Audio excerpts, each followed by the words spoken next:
Ayun guys, may papanoorin tayo ngayong video. Kita nyo yan guys. Yung anak napakabastos sa magulang. Ayun, tingnan natin guys. Kaya naghahapunan sila dito. Yung dalawa dyan, nanay at tatay niya. Tapos itong katabi, yan yung asawa niya.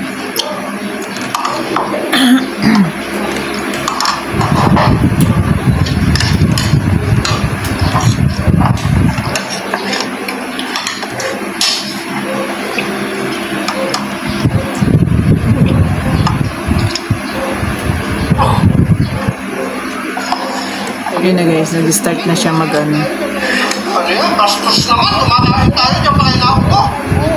Yan naman siya. Kasi nagtatay mo. Dumi na yan. Ako walang gana kumain. Dumi na yan, no? Diba yan, tinulak ng asawa niya yung plato. Grabe yung anak na to, no? Napakawalang kwenta. Naawa ko din sa tatay at sayang pa guys. Ayun guys, grabe oh. Ako walang gana kumain! Napakabastos mo! Grabe guys. Grabe yung ginawa niya. Sinubsob niya yung tatay niya sa plato. Grabe. O diba? Napakawalang kwenta ng lalaki.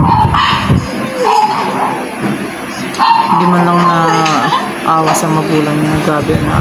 Nakakawa yung nanay niya umiyak. Nakakadurog ng puso.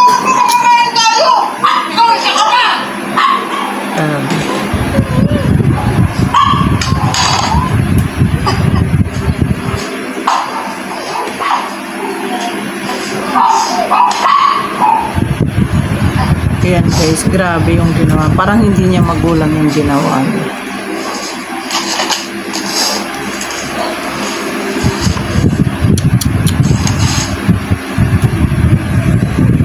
And makalipas yung isang linggo guys, tingnan nyo yung nangyari dito sa kanya.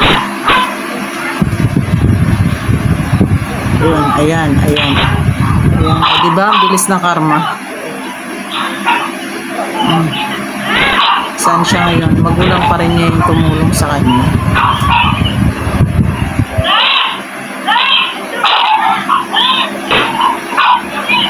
Ayan. Natake yata to guys. Ayan.